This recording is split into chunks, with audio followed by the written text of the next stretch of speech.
Hello, everyone, and welcome back to another episode on Beyond Survival.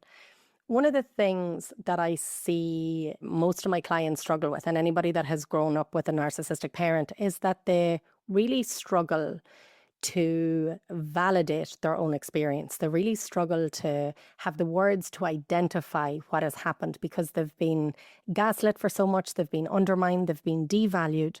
And so I think it's so important to be able to have the words and language to be able to recognize exactly what it is you experience so that you can begin or work on strengthening your own validation for yourself. So in this episode, I'm delighted to welcome back a previous guest that I had on before, Dr. Rachna Buxani, who wrote the book Unseen, and it's a therapist's reflection on a daughter's journey through a narcissistic father's shadow.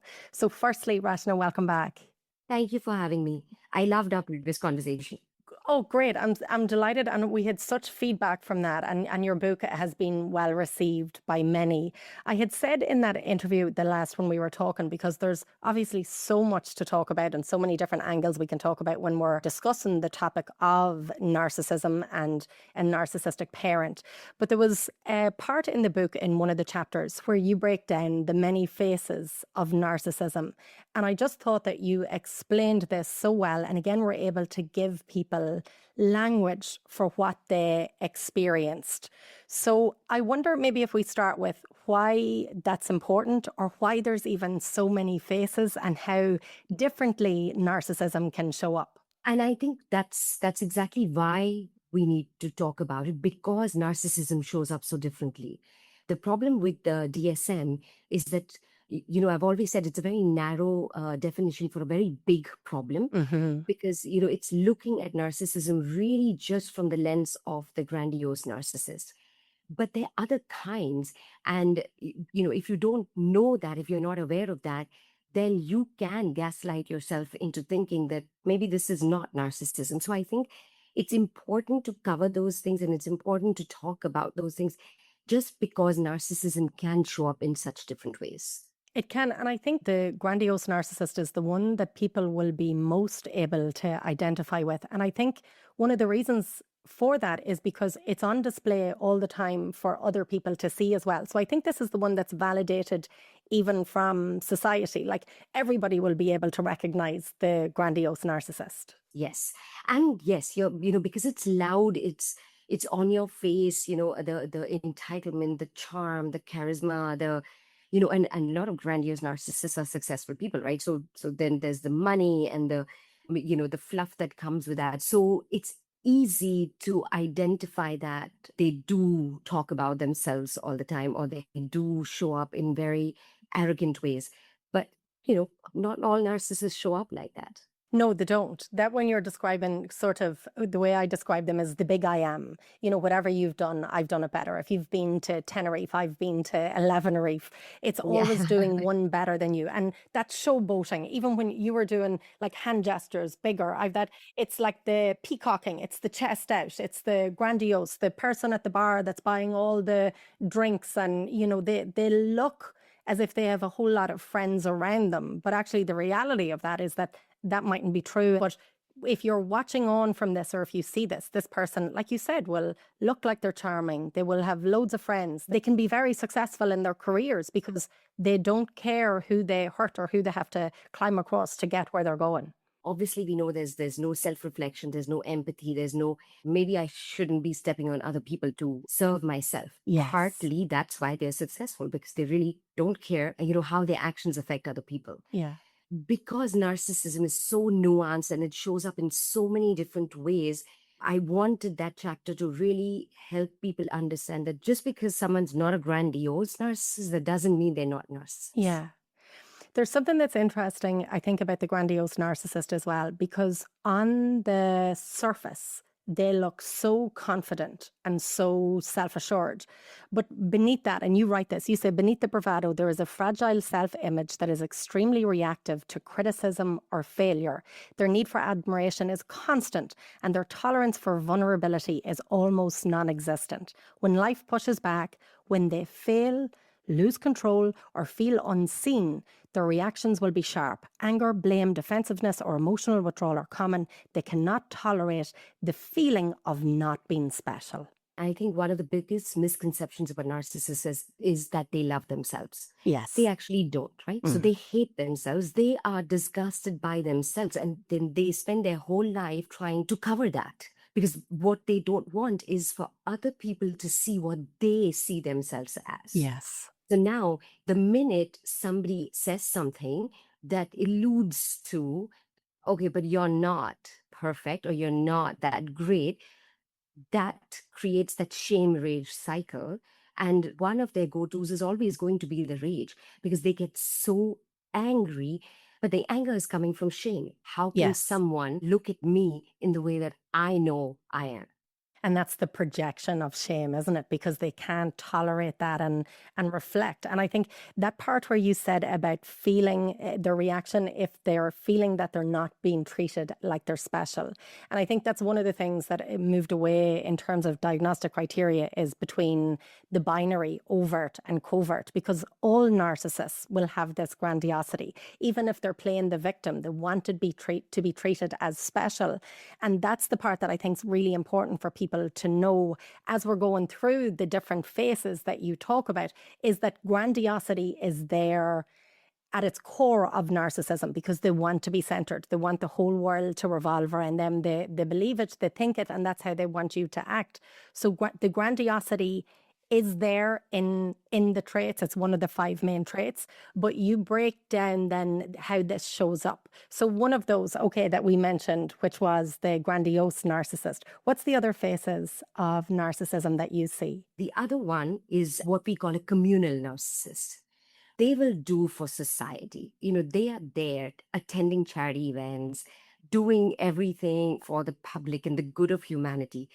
What makes them different from somebody else who's doing that is the intent, right? Because they do it with an intent of being recognized, and they actually get very upset when they're not recognized. So it's almost like, okay, this is my path to get glory, so I'm going to go help people, not because I want to help them or I care about, the community that I'm helping or the group of people that I'm helping or the animals that I'm helping, but I'm just going to do it because I need that name and fame. And if I don't get that, I'm not going to do it. And in fact, I'm going to get very, very upset. You Yeah. see this in families too, Katie, because, there's so many times, like, someone's parent is a priest or a rabbi or, so they're A very, teacher, a therapist. Yeah, there's a yes, very popular TikTok therapist, and he talks about his mother being the therapist. And I don't know why that always shocks me, and it shouldn't, because it shows how I can pedestal other therapists. But we see this across the board. There's nobody that yes, is exempt from that. And my learning absolutely. is to, yeah, not pedestal or and to hold, no matter what your profession is, to account, because we see it across the board. Absolutely. And I think it gets very complex for that kid, right? Because you are seeing your parent who is, there's so much adulation or, that they're revered by society, by community. Oh, but your dad is, oh my gosh, he's helped so many people, while you're looking and saying, really? Well, are they talking about the same person? So a lot of children tend to gaslight themselves because it's now an added level of complication or confusion in that child's mind, because now not only is it them, but now you have a whole community or society who's saying, oh my gosh, but that is so amazing. It really compounds the gaslighting, doesn't it? Because this is one of the ways that it can really compound that belief. Well, what's wrong with me? Like everybody else Yes, loves him or everybody else loves yes, her. And she's wonderful to everybody else, right? Because that's the image that it portrays. And then it's, well, what's wrong with me? And what am I doing wrong? And maybe they're only doing it again, this idea that they're only doing it for my own good.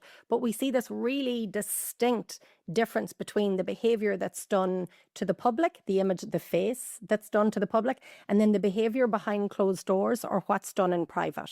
absolutely.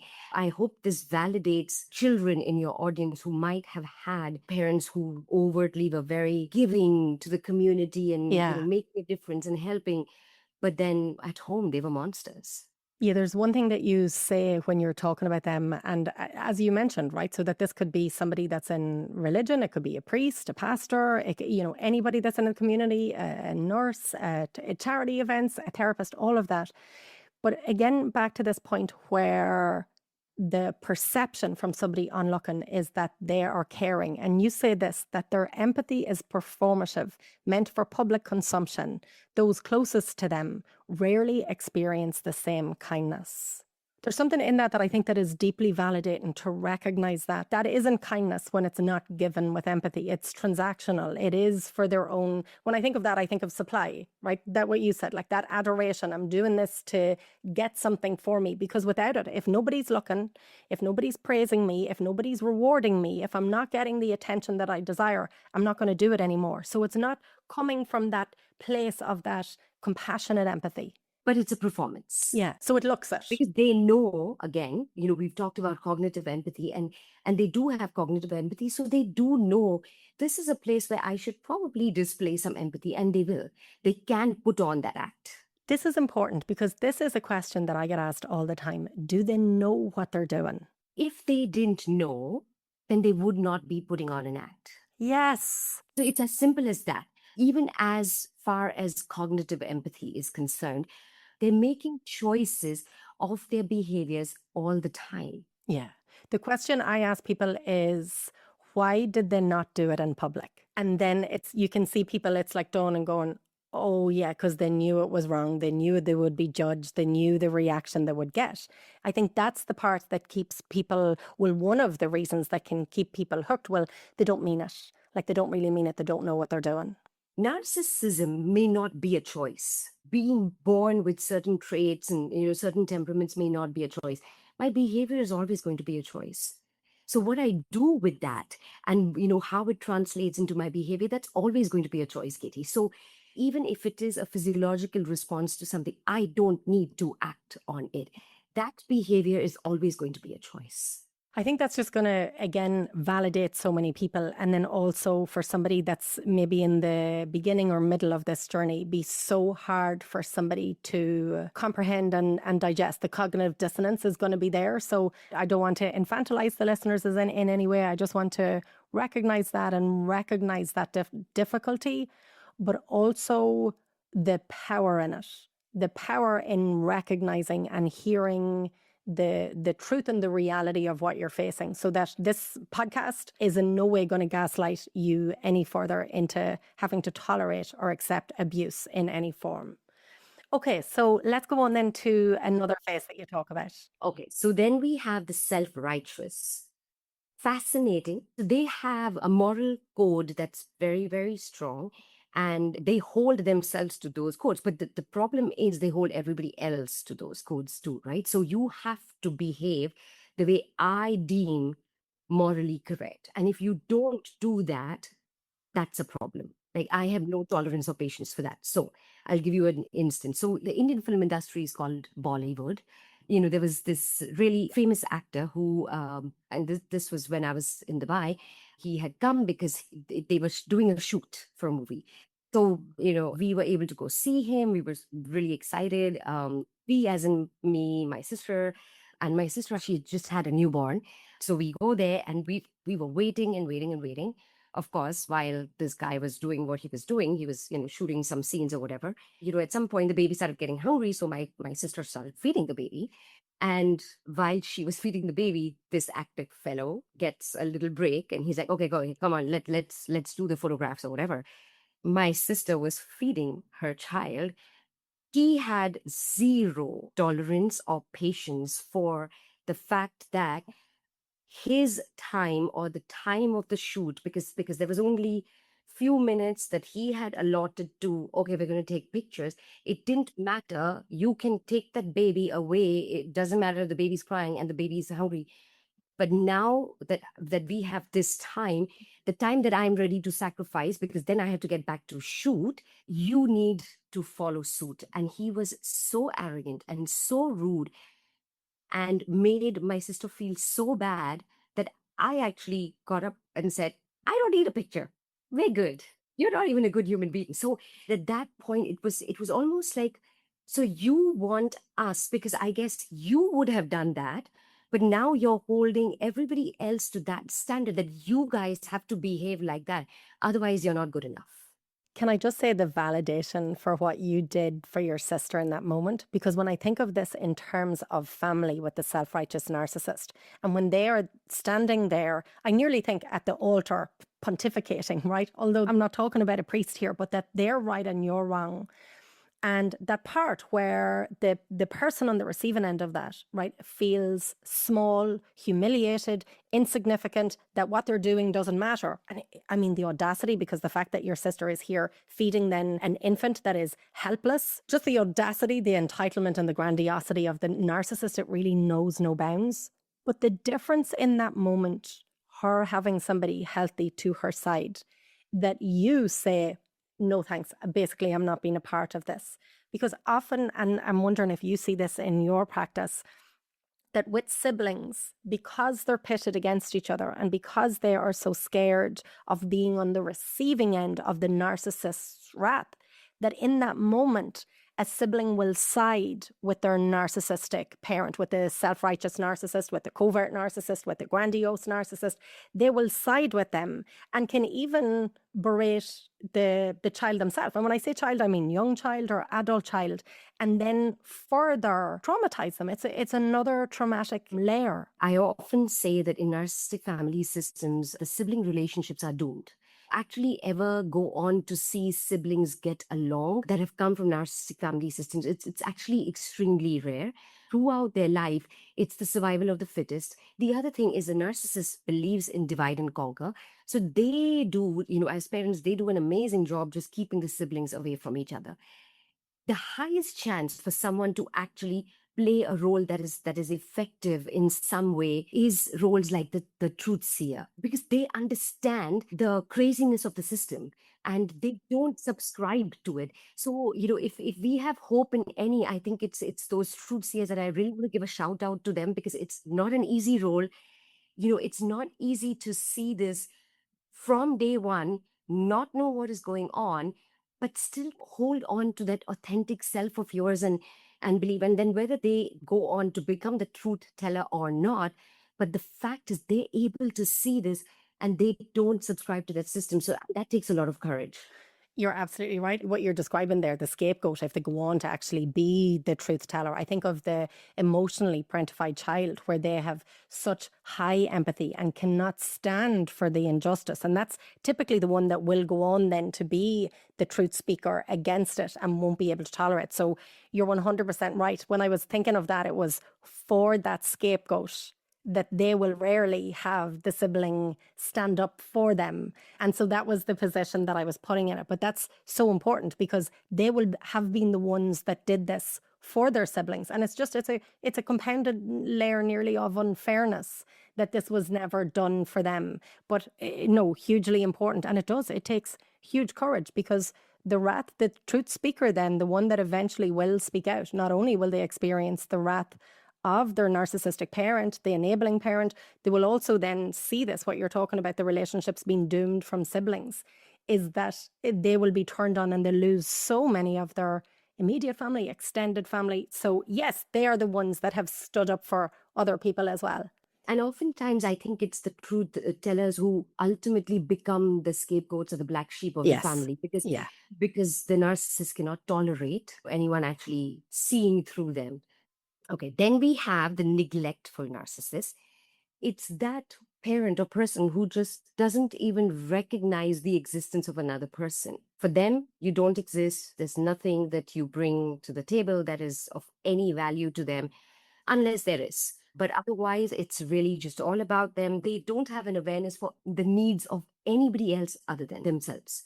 A narcissist can embody all of these faces. I think in the book that I co-wrote, You're Not the Problem, when we talk about like the engulfing parent or the critical parent or the ignoring parent, and people can lean more heavily into one or the other, but a lot of the times it can be the three of them. I mean, you call them faces, which again I love because the visual image of that, and it's to be able to name, what face am I seeing today? What face is showing up? And then the one that I think that really gets most people confused or really gets, I think, their empathy pulled, that they feel so sorry for this particular face of narcissism that you talk about.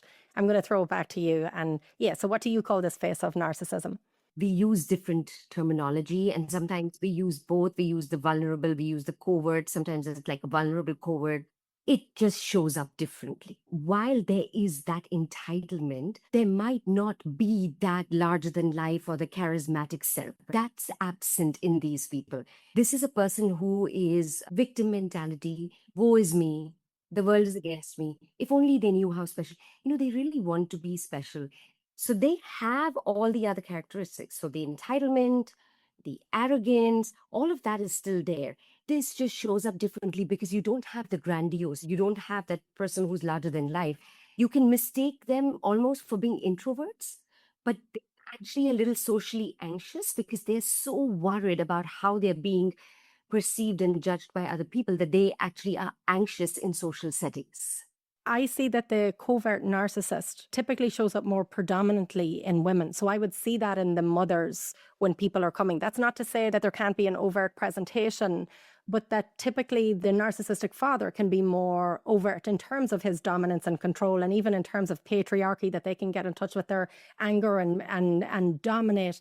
But this covert presentation, then, if a covert mother, vulnerable narcissistic mother, has nothing else going on in her life, and now she's priding herself on being the good mother, quote unquote. Oh my God, I feel for the child. And Yes, of course. yeah, Because their entire identity is based on that. One of the other things that we see in vulnerable or covert narcissists is the failure to launch. They're playing the role of a victim. So that failure to launch almost plays into that role of playing a victim, right? So they've not got a lot going for them that people would treat them so differently, or or with adulation and stuff. But that's exactly what they want, and that's what upsets them when they don't get that. And yes, so then what you said in your example, that mothers can attach then to, okay, but I want to be the best mother, and then they can place a lot of shame and a lot of guilt and a lot of demands on their kids, and that can be extremely detrimental. and then I think the part that's hard maybe for people to recognize, you're right, because it's not grandiose in the look at me, I'm wonderful and I'm brilliant and I can boast about all my achievements, but it's grandiose in the sense that I still want to be prioritized. I want to be treated as if I'm special. I want to be centered. I want the whole world to revolve around me. And so that's where the grandiosity comes in. Right. But it just presents differently. And the one way is the inability to self reflect, right? So even with the vulnerable narcissist, if you ever had to point out and say, I really didn't like when you said this to me, oh my gosh, that is not going to be tolerated by them. How can you say that I'm the worst mother in the world? How can you say Yes. that to me? Yeah. No one ever supports me. Nobody understands Yes. me. So because the presentation is not oh, I'm going to give you silent treatment, but it's almost like the victimhood, where then you just feel bad for even saying anything. Yes. This is interesting. So I was talking to my client yesterday, and she has a husband who I believe is a vulnerable narcissist. And she was telling me that they went on a ski trip. They sleep in separate rooms. And the husband came to talk to her one of the days, and he was like, so tell me again, why are we sleeping in different rooms? And then she went on to tell him, but do you see the way you treat me? And blah, blah, blah. And he was like, okay, fine. You know what? I guess I should just leave, if I'm such a bad person. That was his response. So that's how they present. Like, it's always woe is me. It's always me, poor thing. You need to make me feel better. You need to come and you need to make sure that I'm feeling okay and I'm doing okay. So yeah, forcing the other person into the role of either the rescuer or the perpetrator. Oh, how could you say that about me? And after everything I've done for you, and I'm just trying my best and nobody supports me. It's forcing then the adult child in that position. Well, I'm either going to have to rescue you and reassure you, or else you're going to put me into the category that I am the abuser or the perpetrator and that I have caused you harm. Like, it really, they put them in this binary role. Oh, I was going to say it doesn't have to be one or the other. It will be binary from the narcissistic parent's point of view, but that doesn't mean that that's reality and the truth, that you are either one or the other. absolutely. because it shows up so differently. But remember, they will still have the rage or the silent treatment if you do call them out on one of their weaknesses, right? So their sensitivities or their insecurities are the same. Yeah. You say in this chapter, when you're talking about the vulnerable narcissist, these individuals often carry deep emotional pain, shame, social anxiety, and chronic insecurity. But that pain is externalized rather than processed. Instead of confronting their own patterns, they dwell in helplessness. They might sabotage opportunities and then resent those who succeed. They do not shout for validation, but they feel wounded when it's not freely offered. And then I think of the child that grows up in this environment. I think a lot of the listeners to this podcast really resonate, especially with being the parentified child, either instrumentally doing all the chores, so therefore, having to look and care physically for their siblings and their parents, or the emotionally parentified child, the one that has to meet their parents' need and parent their parents. And of course, then narcissistic parentification being a combination of both, and then the projection of the narcissist onto them. But I think of when you've grown up then in that environment where you have to tend to the emotions of your parents in order to soothe them and in order to keep you safe. I think about this pattern, and I think of the repeated pattern that we then can make when we grow up in environments like this. And this person, the vulnerable narcissist, being so familiar, and how quick somebody can trauma bond to them and go into this role of then rescuing, either in friendships or in romantic relationships. Like, they need me or they won't survive. Yes. And that's the message they give. It comes from a sense of entitlement. It's like, you need to rescue me at every point. It's almost like a given. So this is not something that they are requesting of you. That parent or that sibling is demanding. It's almost like there's no option. If you don't recognize yourself and your own needs, you're centering yourself anyway in that situation, because you can't manage or tolerate somebody else's unhappiness or for the fear and the guilt that it's going to bring up. So it looks like you're in service to the other person, but actually you're meeting your own needs in a different way because you can't tolerate the discomfort of somebody else being happy or how you're being perceived. Or somehow they being unhappy is a reflection on you, which it isn't. Yes. Right? So what children learn to do in those situations is that they are evaluating themselves based on how their parents are seeing them, right? So, because these roles that we talk about when children from narcissistic families, when those roles are either placed upon them or they adopt those roles because it's a survival mechanism.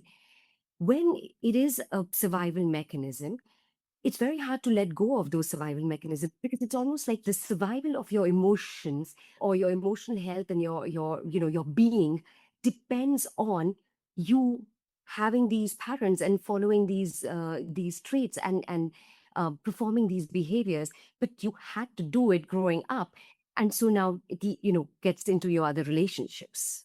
Here's an example. So in my early 20s, I'm now married, but I was with Frank, and I couldn't apologize in a healthy way. Yeah, I didn't know what that looked or sounded like. All I knew is that if I was annoyed, that I would go quiet for a while, which is the silent treatment, but that's not what I called it at the time. I didn't know how else to convey to him that I was annoyed. I would just huff and I would sulk. And he would ask me what's wrong, and I would inevitably tell him twice or three times, nothing, I'm fine. Until eventually I would tell him. And actually what stopped it is that he didn't partake in that game, in that dynamic. He was like, right, well, tell me whenever you want. And I was like, what? This is not the way that this is supposed to go. And so thankfully, in a real healthy way, before I only got into then, it was only in my early to mid 20s that I actually went then to college to train as a therapist, and then done my own work and learned this in a deeper way. So this part about recognizing and taking ownership in learned behaviors, it's going to be there because you had to learn these ways in order to survive. And in my home, apology, like to take that ownership, was like you were opening yourself up for annihilation. Absolutely. Yeah. So that's sort of because I was just going to say, Katie, it's not so much about apologizing as it's about the price that you pay for being wrong. It's not coming from a place of, oh, you know what, but I'm so egoistic, I don't want to say sorry. But it was damaging as a child to make a mistake, because then you're either going to get the silent treatment or you're going to be maligned or shunned or whatever. So, and that's too much for a child to take. So the survival mechanism that that child then develops is, I can't go wrong. I can't be wrong. A similar mechanism that's playing with the vulnerable narcissist or the narcissist, right? Because Yeah. for them to accept that, oh, I made a mistake, it's too much. So, because the price to pay for being wrong, or that, oh, I hurt somebody else's feelings, that's too much for them to take. So they'd rather live in the illusion that, no, I'm okay. And there's the lack of self-awareness. That time in my early 20s, the lack of self-awareness that I wasn't able to piece this together and unpick it. It took, Daniela Mestenek-Young talks about this, the 10 years of deconstruction after recognizing you come from a narcissistic family system or, a cult, whether that's one-to-one or in a family unit or in a more direct cultic system that people recognize. And so in that, it's really important in the deconstruction, in recognizing these faces, recognizing your own needs, which I think nearly all the children growing up in the system, like even when I think of the golden child, which will be more, in my view, I think the golden child, the true golden child, is more likely to be the ultimate sort of grandiose narcissist, right? But they too don't get away lightly, because they will have an inability to form healthy relationships, to have that healthy empathy, to be able to relate to another. They will have that grandiosity, entitlement, exploitation. And a deep level of insecurity. Yes, Because yeah. remember that the golden child is placed on the pedestal for as long as they serve the narcissistic parent. The minute that they say no, or they say, oh, I can't do it, finish, you're off the pedestal. So there's a constant level of insecurity in the golden child of getting off that pedestal. Well, when I think of the golden child, I think of it as a rigid, there's either the true golden child, the one that is pedestal from birth, that can do no wrong, that the sun shines out from their arse, that they're just worshipped, that all the good things the narcissistic parent thinks about themselves is projected on, and they can do no wrong. And they don't have to work at all to stay in that place, on that pedestal. And then I think of especially the emotionally parentified child, that they have to work to support and comfort their narcissistic mother or father, and they have to do everything right in order to avoid the wrath. And I think that often they can think that they're golden child until they actually say no to their parent, and they realize that they were scapegoated all along, that they were fawning to their parent in order to stay safe. And then they can be scapegoated when they say no, and they can experience nearly the narcissistic rage that they weren't aware of, but that was inside, that they were conditioned for. Right. And I have seen those traditional golden children also face the wrath of the narcissistic parent if they ever even think of going against what the narcissistic parent, what they want out of the golden child. So nobody walks out of there not having wounds, whether it is the peacemaker, the fixer, the person, any role that you can think of, even the truth seer, because they were probably scapegoated for, every time they tried to bring up the truth, right? So my hypothesis about the scapegoat, as we understand these family roles and we understand that all are survival mechanisms, so you actually carry these traits into adulthood. So for me, what I am seeing in some clients and in some partners of clients who show traits of vulnerable narcissists is that they might have played the role of the traditional scapegoat in their family. What I mean by traditional scapegoat is you're going to be blamed for everything that goes wrong in the family, right? So they carry that role with them into then sometimes adulthood, where they play victim in their relationships and they expect to be rescued, because I think more so if that scapegoat, that traditional scapegoat, has had a sibling or has had someone who's kind of played that protective role in their life, that, okay, fine, you know what, I'm going to protect you from this. Then they grow up with an expectation, okay, but that's how life needs to be for me. I'm if something bad happens, or if I'm the victim for something, then somebody else needs to come and rescue me. And a lot of times they have these expectations with their siblings. What I have seen is it can almost like mimic the vulnerable narcissistic traits, where it is that failure to launch, where it is that, okay, a crying victim, woe Yeah, is the me. sibling, poor me, yeah, demanding that you rescue me, nothing goes well for me, and possibly even jealousy or envy, oh, it's well for you. Yeah, and Yes. not recognizing maybe what took. I remember doing an episode on a podcast, and the sibling not recognizing the work that it took for it was the brother, it was the sister in recognizing. It was like, oh, everything works well for you, and yet not having that, what you're talking, the failure to launch, them not having the agency. Yeah. Yes, that's where I feel like sometimes those survival mechanisms, if they're so embedded in someone, they could possibly show up as, vulnerable narcissistic traits. I can see that when we're talking about hypothesis. I have a hypothesis when I think of the nervous system, when I think of fight, flight, freeze, or fawn. And when I think of sort of on a spectrum, that if fawn is on this side and fight is on this side. But when we go further down, so fawn, and I'm sure you're familiar what the fawn response is: people pleasing, always, yeah, prioritizing the other person, fear of conflict. But the further we go down the fawn spectrum, we are going to get vulnerable narcissism, where they're centering themselves, where it's, I can't handle conflict, so don't criticize me because I am fragile. The shame, I can't tolerate the shame in that.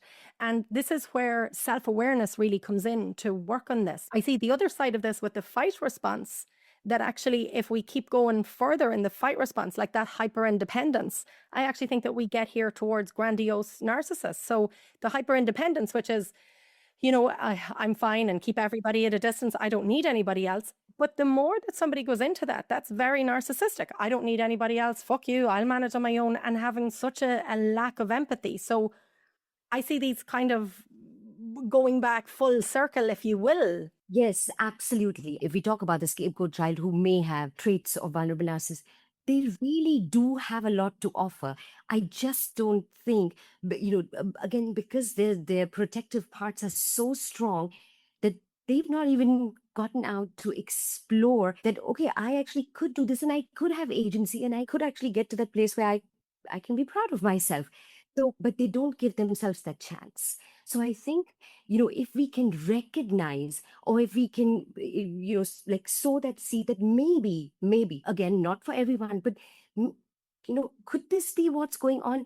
I'm hoping that that will push them to go on their journey of healing and, come to the other side, actually showing the world just how special they are. I want to say thank you for sharing this piece, because anybody that recognizes that a narcissistic parent, you will be a victim in that relationship. But actually, what I'm talking about here, and what I think Rachna is talking about here, is then owning these other parts where we fuck up, where we make mistakes, where we have blind spots as human. And that's also okay, because until we can accept that, we will never change our behavior if we're stuck in that piece of, how could you say this to me? Part of healing is being able to see the parts of me that might not be the best and still be okay with it. Yeah, that doesn't mean I am who the narcissist said I was.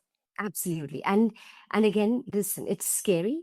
It takes a lot of courage. So, this is not something, that I take lightly. And I know, Katie, I'm sure, with your clients and everything that you see, it takes a lot of courage to do this, because the alternate is, accepting that there's something not okay with you, and especially when you come from our family system. Oh my gosh, that's dangerous. So, we recognize just how much courage that takes. But I feel like if we can show that courage and get on that journey, I think the other side of it is so beautiful. There's such hope, because this place, when we're triggered, when we're triggered, that is where we go into the helplessness of the child. I am that helpless child with no agency, because I had no money, I had no alternatives. I had no mobile phone, I had no alternative reality that something else exists. I only exist in when I'm the problem, and this is what we have to do. And there's only one right way and all of that. But this part, there is such hope, because this is the part where we get to connect to our agency and our adulthood. That, yes, this is going to be extremely difficult when we have to sit and recognize the parts where we haven't behaved the way we should, where we have those learned behaviors, where we've, whatever things that we have done. But this is the part we get to sit in adulthood. And, when I talked about apology is just more than saying the words, I'm sorry. It's about really recognizing how our behavior impacts other people. Even if our intention, I think this part, the intention is very different than the narcissist who wants to control and dominance. But this wound can actually be controlling for the person on the receiving end of it, because they don't have their freedom then to converse with you. And then they're walking on eggshells because they don't want to upset us. So they kind of constantly navigating our moods, right? So yes, being aware of that, I think is such a beautiful journey, Katie. I always say, for people who go in that journey of self, it's a lovely journey to get onto. Difficult, but lovely. Yeah, it absolutely is. And you talk about that with unseen, with this client that you had, just taking them through that part of them being invisible, and then recognizing how they were invisible so much in their own lives. But actually that centers themselves. And actually then in a healthy way, I listened to a creator and she talks about that you have to center yourself so you don't center yourself. And I think it's so true. So you have to prioritize yourself. You have to recognize your own wants, needs, preferences, boundaries. And I completely agree, Dr. Rachna, there's such hope this side of it. And thank you so much for coming on and speaking about your expertise in helping people recognize what they've been through, to validate them so that they can have more compassion for themselves. And because this is what we're talking about in terms of accountability, it is when we recognize the learned traits that we had, it's also having compassion in that for ourselves. And this is what healing looks like. Thank you so much, Katie. Dr. Rachna, thanks very much. And everybody, as I said, Dr. Rachna's book is called Unseen. It's a therapist's reflection on a daughter's journey through a narcissistic father's shadow. I think it's such a good read. I think it's so insightful to recognize these hidden and unseen parts. Dr. Rachna, thanks again. And everybody, I will see you again next week. Bye. Bye.